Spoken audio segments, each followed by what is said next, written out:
पहिल्या बातमीकडे. तर राज्यात मागील 2 दिवसांपासून काही भागांमध्ये पावसाला पुन्हा सुरुवात झालेली आहे. तर काही भागांमध्ये उन्हाचा चटका वाढलाय, त्यामुळे उकाडा सुद्धा जाणवतोय. कोकण, मध्य महाराष्ट्र, मराठवाडा आणि विदर्भात आज विजांसह मुसळधार पावसाचा अंदाज वर्तवण्यात आलेला आहे. तर इकडे आज रायगड, ठाणे, पालघर, पुणे घाटमाथा, नाशिक घाटमाथा आणि सातारा घाटमाथ्यावरती जोरदार पावसाचा अंदाज आहे. त्यामुळे येलो अलर्ट देण्यात आलेला आहे. तर उर्वरित राज्यात हलक्या पावसाचा अंदाज आहे.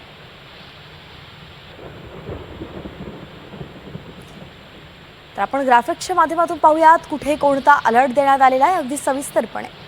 कोकण, मध्य महाराष्ट्र, मराठवाडा आणि विदर्भात आज वादळी पावसाची शक्यता आहे. रायगड, ठाणे, पालघर, पुणे घाटमाथा, नाशिक घाटमाथा आणि सातारा घाटमाथ्यावरती मुसळधार पावसाचा अंदाज आहे. तर इकडे नाशिक, अहिल्यानगर, पुणे, सातारा, सोलापूरसह मराठवाड्यातही विजांसह पावसाचा इशारा दिलाय. दरम्यान विदर्भातील नागपूर, अमरावती, चंद्रपूर, गडचिरोलीसह अनेक जिल्ह्यांत सुद्धा येलो अलर्ट आहे. आणि उर्वरित राज्यात हलक्या ते मध्यम स्वरूपाच्या सरींची शक्यता वर्तवली आहे.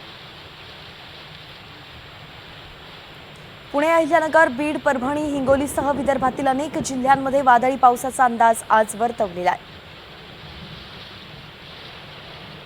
जोरदार पावसाची प्रतीक्षा कायम आहे. वाढत्या उकाड्यानं पिकांची होरपळ होतीये. शेतकऱ्यांची चिंता वाढली आहे. समाधानकारक पावसाकडे सगळ्यांचं लक्ष लागलंय.